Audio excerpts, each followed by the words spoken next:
I think today was a very productive meeting. It gave the public an opportunity to come collectively with the city council, the city manager, and others that were interested in this process. There was a lot of folks here that have not been affected by the water bill issues, but they were here, and it gave them an opportunity to get a first-hand account as to what's been transpiring.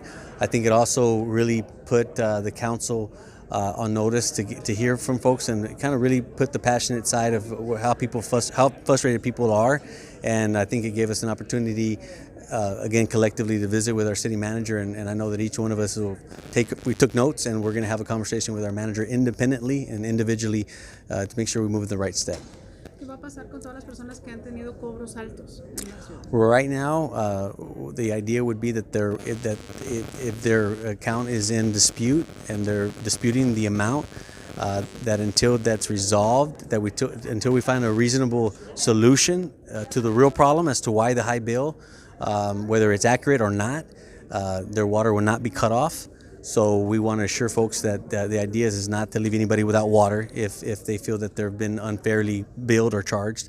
And then at the same time, that anybody that has an issue in dispute that has water that's been turned off, that water be turned back on.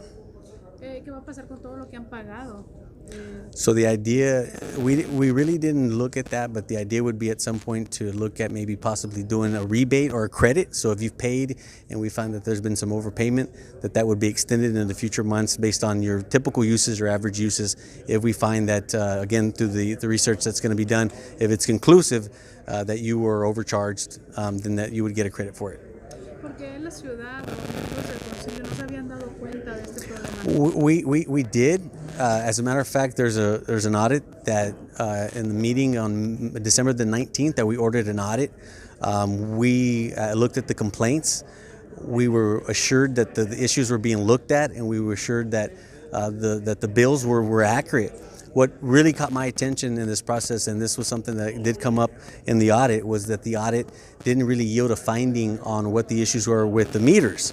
They were saying, well, there was multiple days that were being charged for the bills, and folks were getting behind, and there was customer service, and we want to know why was that bill being read so high, and if there was a change to the water habits, and if an individual was saying there was a water leak at the grass in the dormant season, like right now, you weren't having the water and the water use wasn't as high. Well, why the increase? Was it the usage maybe because that her